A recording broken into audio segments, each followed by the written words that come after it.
मतलब एक ऐसा मंत्र जिसे हर दिन लाखों लोग दोहराते हैं, मंदिरों की घंटियों से लेकर घरों की शांति तक, जिसकी गूंज अक्सर सुनाई देती है। लेकिन क्या हो अगर मैं कहूं कि अधिकांश लोगों को ये पता ही नहीं है कि वो वास्तव में क्या बोल रहे हैं? बिल्कुल। और लोग बस उसे एक रस्म मानकर रोज पढ़ते रहते हैं। सही बात है। तो आज की इस विस्तृत चर्चा में हम अनीता अरविंद सराफ द्वारा लिखित गायत्री चैतन्य के आधार पर एक बहुत ही गहरे रहस्य को डिकोड करने वाले हैं। हमारा मिशन है एक प्राचीन पहेली को सुलझाना। और वो पहेली ये है कि आखिर एक ही मंत्र के 4 अलग-अलग नाम क्यों हैं? एकदम सही। गुरु मंत्र, गायत्री, सावित्री और संध्या मंत्र, ये 4 नाम। और सबसे बड़ा सवाल ये है कि ये नाम अपने भीतर उत्पत्ति, संरचना, ब्रह्मांडीय ऊर्जा और दर्शन का कौन सा विज्ञान छिपाए हुए हैं। ये एक अत्यंत रोमांचक चर्चा होने वाली है। देखिए, हम अक्सर अपने आसपास की चीजों को उनके सबसे प्रचलित रूप में देखते हैं और बस मान लेते हैं कि वही सच है। हाँ, जो सदियों से चला आ रहा है बस वही मान लिया। बिल्कुल। लेकिन गायत्री चैतन्य का गहराई से अध्ययन करने पर यह स्पष्ट होता है कि ये चारों नाम कोई पर्यायवाची शब्द नहीं है। मतलब ऐसा नहीं है कि आप एक की जगह दूसरा इस्तेमाल कर लें। इनमें से हर एक नाम इस मंत्र के एक एकदम अलग आयाम को उद्घाटित करता है। यानी ये एक ऐसे बहुआयामी विज्ञान की तरह है जिसे पूरी तरह समझने के लिए हमें इसके हर पहलू को अलग-अलग खोलकर देखना ही होगा। एकदम सही। और इसीलिए हमें एक-एक करके इन नामों पर बात करनी चाहिए। तो चलिए इस गुत्थी को सुलझाना शुरू करते हैं। सबसे पहले नाम से शुरुआत करते हैं, गुरु मंत्र। अब देखिए, आम धारणा तो यही है कि कोई भी मंत्र जो किसी गुरु से मिल जाए तो लोग उसे गुरु मंत्र कहने लगते हैं। हाँ, लोग ऐसा ही सोचते हैं। लेकिन गायत्री चैतन्य में इस विशेष मंत्र के लिए इस नाम का क्या महत्व बताया गया है? क्या ये सिर्फ सम्मान देने के लिए दी गई एक उपाधि भर है? असल में ये उपाधि से कहीं अधिक है। ये नाम इस बात का सीधा और स्पष्ट उत्तर है कि ये मंत्र सबसे पहले कहाँ से और कैसे प्राप्त होता है। अच्छा। है।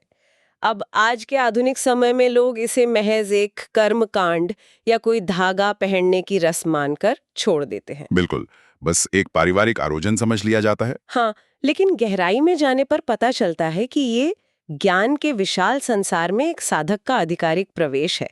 और इसी संस्कार के दौरान गुरु द्वारा शिष्य को पहली बार इस मंत्र का उपदेश दिया जाता है। मतलब ये कोई ऐसी चीज नहीं है जिसे कोई भी व्यक्ति सिर्फ किसी किताब से पढ़ ले या इंटरनेट पर ऑडियो सुनकर सीख ले और सोचे कि उसे उसका पूरा प्रभाव मिल जाएगा। नहीं, बिल्कुल नहीं। अगर मैं इसे आज के संदर्भ में समझूं तो इसे ज्ञान के ब्रह्मांड के एक एंट्री पास या एक मास्टर की तरह देखा जा सकता है। ये मात्र कुछ वाक्यों का उच्चारण नहीं है, बल्कि ये एक अत्यंत प्राचीन ज्ञान परंपरा का आरंभिक बिंदु है। आपकी ये मास्टर की वाली बात एकदम सटीक है। ये केवल शब्दों या ध्वनि का हस्तांतरण नहीं है। गायत्री चैतन्य इस बात पर बहुत जोर देता है कि गुरु जब इस मंत्र का उपदेश देते हैं तो वो केवल एक भाषा या कुछ वाक्य नहीं सिखा रहे होते। तो फिर वो क्या दे रहे होते? गुरु अपनी स्वयं की तपः शक्ति, यानी अपनी वर्षों की लंबी साधना, अपना अनुभव और अपनी ऊर्जा का एक सूक्ष्म अंश इस मंत्र के माध्यम से सीधे शिष्य के भीतर स्थापित करते हैं। अरे रुकिए, तो आप कह रहे हैं कि ये सिर्फ एक रस्म या औपचारिकता नहीं है, बल्कि एक वास्तविक ऊर्जा का ट्रांसमिशन है। बिल्कुल, एक जीवंत ऊर्जा का प्रवाह। ये तो पूरी तरह से नजरिया ही बदल देता है। एक तरह से गुरु अपनी चेतना का एक छोटा सा बीज शिष्य की चेतना में बो रहे हैं ताकि वो आगे चलकर एक विशाल वृक्ष बन सके। 100% ऐसा ही है। और चूंकि ये मंत्र किसी निर्जीव माध्यम से नहीं, किसी पन्ने से नहीं, बल्कि सीधे गुरु की जीवंत चेतना से शिष्य की चेतना में प्रवाहित होता है, इसीलिए इसे मुख्य रूप से गुरु मंत्र कहा जाता है। समझ गया। ये नाम उस पवित्र वंशावली और उस प्रारंभिक दीक्षा का सम्मान करता है जहां से किसी भी साधक की आध्यात्मिक यात्रा विधिवत शुरू होती है। तो अगर गुरु मंत्र हमें ये बताता है कि ये मंत्र कहाँ से आया और इसकी उत्पत्ति कैसे हुई, तो फिर इसे गायत्री मंत्र क्यों कहा जाता है?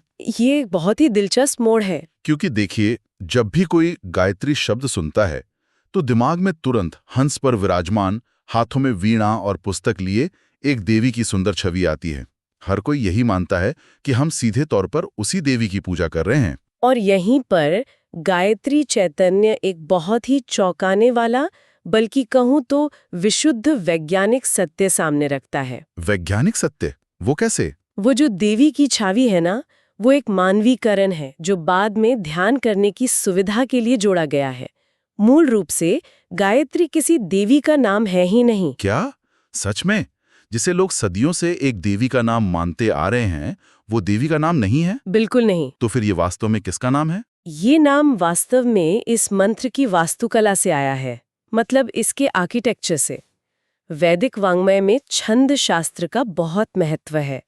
छंद का अर्थ है एक विशिष्ट काव्यात्मक गति, एक रिदम या मीटर। अच्छा, जैसे कविताओं में एक लय होती है। हाँ, ठीक वैसा ही। गायत्री असल में एक छंद का नाम है। इस मंत्र को गायत्री छंद में रचा गया है, इसलिए इसका नाम गायत्री पड़ा। ये तो बहुत ही अद्भुत बात है। तो क्या इस गायत्री छंद का कोई विशिष्ट गणितीय फॉर्मूला भी है? मतलब ये काम कैसे करता है? बिल्कुल, इसका एक बहुत ही सख्त गणितीय नियम है। इस छंद में 3 पाद यानी 3 पंक्तियां होती हैं और प्रत्येक पाद में अचूक रूप से 8 अक्षर होते हैं। तो 8 गुणा 3 कुल 24 अक्षर, यानी ये 24 अक्षरों का एक बेहद सटीक नपातुला काव्यात्मक मीटर है। यही इसका असली रहस्य है। मंत्र की शक्ति उसकी इसी गणितीय और ध्वन्यात्मक संरचना में छिपी है।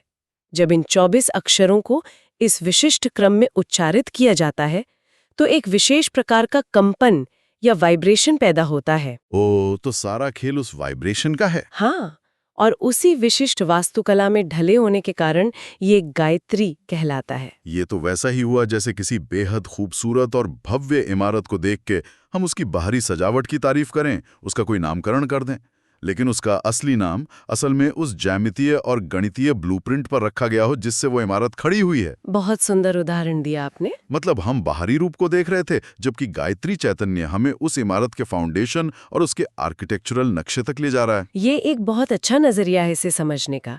संरचना ही सब कुछ है, और इसीलिए ये नाम मंत्र की काव्यात्मक और ध्वन्यात्मक वास्तुकला का प्रतिनिधित्व करता है। ठीक है, तो गुरु मंत्र हो गई हमारी नींव और गायत्री हो गया वो 24 अक्षरों वाला ज्यामितीय ब्लूप्रिंट। सही। लेकिन देखिए, कोई भी इमारत बिना ऊर्जा के, बिना किसी निवासी के तो निर्जीव है। इस 24 अक्षरों की संरचना के भीतर वास्तव में रहता कौन है? ये मंत्र किस परम शक्ति को संबोधित है? और यह सवाल हमें तीसरे नाम की ओर ले जाता है, जो कि है सावित्री। सही, स्पष्ट रूप से। वास्तुकला को समझने के बाद यह जानना सबसे जरूरी है कि उस वास्तुकला के केंद्र में विराजित कौन है।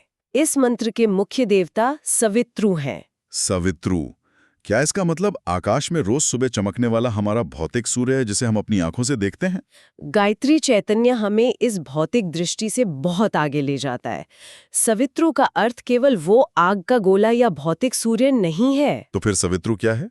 सवित्रु उस भौतिक सूर्य के पीछे काम करने वाली वह मूल प्रेरक शक्ति है, वो विराट चैतन्य जो संपूर्ण जगत में जीवन को जन्म देता है, जो हमारी चेतना और हमारी बुद्धि को हर पल प्रेरित करता है। जो प्रकाश का भी प्रकाश है। बिल्कुल। इसी सवित्रु देवता को समर्पित होने के कारण इस मंत्र को सावित्री कहा जाता है। अब यहाँ मुझे एक बहुत बड़ी उलझन हो रही है। अनीता अरविंद सराफ की गायत्री चैतन्य में व्याकरण का एक ऐसा बिंदु सामने आता है जो सचमुच दिमाग घुमा देता है। मुझे पता है आप किस तरफ इशारा कर रहे हैं। आप संस्कृत व्याकरण में सवित्रु शब्द की प्रकृति की बात कर रहे हैं ना? एकदम सही। व्याकरण के अनुसार सवित्र एक ऋकारांत पुल्लिंग शब्द है, मतलब ये स्पष्ट रूप से पुरुषवाचक है। हाँ, ये एक पुल्लिंग शब्द है। अब सवाल यह है कि यदि इस मंत्र के मुख्य देवता पुल्लिंग हैं, तो फिर पूरी दुनिया में इसे वेद माता या जगत जननी के रूप में एक स्त्री रूप में क्यों पूजा जाता है? मुख्य देवता पुरुष हैं और पुकारा उन्हें माता कहकर जा रहा है। ये तो सीधा सीधा एक विरोधाभास लगता है। सतह से देखने पर ये विरोधाभास लग सकता है, लेकिन गायत्री चैतन्य इसे भारतीय दर्शन की एक अत्यंत गहरी और वैज्ञानिक समझ के रूप में स्पष्ट करता है। इसे बहुत ध्यान से समझिएगा। हाँ, बताइए। सवित्रु वह मूल चैतन्य है, वह ज्ञान शक्ति है जो अव्यक्त है, वो एकदम शांत है। अव्यक्त मतलब जो अभी प्रकट नहीं हुआ है। हाँ, लेकिन जब वो मूल शक्ति खुद को अभिव्यक्त करती है, जब वो निर्माण करने के लिए या कुछ रचने के लिए क्रिया रूप में आती है, तो उस क्रिया शक्ति को स्त्री रूप में देखा जाता है। उसी को गायत्री कहते हैं। ओहो, तो ये कुछ भौतिक विज्ञान के पोटेंशियल एनर्जी और काइनेटिक एनर्जी वाले कॉन्सेप्ट जैसा है। ये तुलना बहुत दिलचस्प है, इसे थोड़ा और विस्तार से समझाइए। देखिए, सवित्र वो रुकी हुई अथाह और अनंत पोटेंशियल एनर्जी या स्थितिज ऊर्जा है जिसमें सब कुछ समाहित है, जैसे धनुष पर चढ़ा हुआ एक स्थिर तीर। बिल्कुल। और जब वो ऊर्जा ब्रह्मांड में काम करने लगती है, सृजन करने लगती है, गति में आती है, यानी काइनेटिक एनर्जी बन जाती है, जैसे धनुष से छूटकर गतिमान होता हुआ तीर, तो हम उस गतिमान सक्रिय ऊर्जा को गायत्री कहकर पुकारते हैं। ये एक बहुत ही शानदार और सटीक विश्लेषण है। गायत्री चैतन्य का मूल भाव भी यही है। सवित्र और गायत्री दो अलग-अलग सत्ताएं नहीं है। वो एक ही है। हाँ, सवित्र वो मूल स्रोत है और गायत्री उस स्रोत से बहने वाली वो सक्रिय ऊर्जा है जो सृष्टि का संचालन करती है। इसीलिए साधक जब सवित्र देवता का ध्यान करता है तो वो उस ऊर्जा को एक मात्र शक्ति के रूप में ग्रहण करता है। एक ही तत्व के दो पहलू। व्याकरण के एक छोटे से नियम से शुरू होकर ये बात सीधे ब्रह्मांड की उत्पत्ति के विज्ञान तक पहुंच गई। ये सचमुच रोंगटे खड़े कर देने वाला दर्शन है। और अभी तो हमने इसके अभ्यास की बात ही नहीं की है। बिल्कुल, हमने ये जान लिया कि मंत्र की उत्पत्ति कहाँ से हुई, इसका गणितीय ढांचा क्या है और इसके भीतर कौन सी ब्रह्मांडीय ऊर्जा काम कर रही है। लेकिन एक साधक के लिए सबसे महत्वपूर्ण सवाल अभी भी बचा है कि इसका अभ्यास कब और कैसे किया जाए। हाँ, इस मंत्र का अभ्यास कब किया जाना चाहिए, कहाँ किया जाना चाहिए और सबसे जरूरी बात, किस भाव के साथ किया जाना चाहिए। मुझे लगता है कि इस पहेली का आखिरी टुकड़ा यानी चौथा नाम संध्या मंत्र इसी का जवाब देता है। आप सही दिशा में जा रहे हैं। ये चौथा नाम पिछले तीनों नामों के ज्ञान को एक व्यावहारिक पूर्णता प्रदान करता है। संध्या शब्द सुनने में बहुत ही साधारण लगता है। सच कहूं तो संध्या सुनते ही मेरे दिमाग में सबसे पहले यही आता है कि अच्छा शाम हो गई है, घर की लाइटें जला दो, दरवाजे बंद कर लो और अगरबत्ती जला दो। हाँ, ज्यादातर लोग यही सोचते हैं। आमतौर पर लोग इसे बस दिन के एक पहर या शाम के समय से ही जोड़कर देखते हैं। और यही हमारी सबसे बड़ी भूल होती है। गायत्री चैतन्य इस एक शब्द के भीतर काल, तत्व, क्रिया और देवता, इन चालों का एक इतना विशाल दर्शन खोलकर रख देता है कि कोई भी हैरान रह जाए। तो फिर वास्तविक अर्थ क्या है? चलिए इसे काल या समय से शुरू करते हैं। संध्या केवल शाम नहीं है, ये दिन और रात के मिलन का समय है। वो संधि काल जब सुबह रात खत्म हो रही होती है और दिन शुरू हो रहा होता है, या शाम को जब दिन ढल रहा होता है। मतलब ये वो समय है जब प्रकृति खुद एक ट्रांजिशन या बदलाव के दौर से गुजर रही होती है। बिल्कुल, प्रकृति में समय एक विशेष प्रकार का ठहराव होता है, एक दैवीय ऊर्जा होती है। लेकिन ये केवल घड़ी के समय तक सीमित नहीं है। तो और क्या है इसमें? गायत्री चैतन्य में व्यास स्मृति का एक बहुत ही महत्वपूर्ण संदर्भ दिया गया है। उसमें एक पंक्ति है, संध्येत सूर्यगतम ब्रह्म। संध्येत सूर्यगतम ब्रह्म, इसका क्या मतलब हुआ? इसका सीधा सा अर्थ है कि केवल बाहर आसमान में दिखने वाले भौतिक सूर्य को देखना या उसे जल चढ़ाना ही संध्या नहीं है, बल्कि उस सूर्य के भीतर स्थित पर ब्रह्म तत्व का ध्यान करना वास्तविक संध्या है। और यही से सम्यक ध्यान और एकता का सिद्धांत आता है ना? स्पष्ट रूप से। सम्यक ध्यान का अर्थ है ये गहरा एहसास होना कि जो चेतना, जो विशाल चैतन्य उस करोड़ों किलोमीटर दूर बैठे सूर्य के भीतर मौजूद है, बिल्कुल वही चैतन्य स्वयं साधक के भीतर भी धड़क रहा है। यानी बाहर का आदित्य और भीतर का साधक अलग अलग नहीं है, वे दोनों एक ही हैं। इस अद्वैत भाव को, इस एकता को महसूस करना ही संध्या है। ये तो किसी ग्रैंड यूनिफिकेशन थ्योरी या महाएकीकरण सिद्धांत की तरह लग रहा है। सही कहा। जहां बाहरी ब्रह्मांड का समय यानी सूर्योदय सूर्यास्त और मनुष्य की आंतरिक चेतना सब एक ही बिंदु पर आकर मिल जाते हैं। और मजे की बात यह है कि ये एकीकरण सिर्फ विचारों में नहीं होता, बल्कि हमारी अपनी आंतरिक शारीरिक संरचना में भी होता है। शारीरिक संरचना में? वो कैसे? गायत्री चैतन्य एक गहरे योगिक रहस्य को भी उजागर करता है। हमारे शरीर में भ्रुकुटी के मध्य का स्थान, यानी दोनों भवों के बीच का हिस्सा, जिसे भ्रूमध्य कहते हैं, योग शास्त्र में उसे इहलोक और परलोक का संधि स्थान माना गया है। अरे वाह, ये तो कमाल की बात है। मतलब जो संधि काल बाहर दुनिया में दिन और रात के रूप में हो रहा है, ठीक वही संधि काल हमारे शरीर के भीतर इस भ्रूमध्य पर अनुभव किया जा सकता है। यही तो गायत्री चैतन्य समझाता है। साधक जब ध्यान करता है तो वो अपनी पूरी चेतना को इसी भ्रूमध्य पर केंद्रित करता है। मतलब हम बाहरी ब्रह्मांड को अपने भीतर महसूस कर रहे हैं। बिल्कुल, ये वो स्थान है जहां हमारा भौतिक शरीर और हमारा आध्यात्मिक जगत आपस में मिलते हैं। बाहरी ब्रह्मांड का पूरा नक्शा हमारे शरीर के भीतर मौजूद है। तो बाहरी दुनिया का सूरज और भीतर की चेतना दोनों का मिलन इस भ्रू मध्य पर हो रहा है। ये सच में अद्भुत है।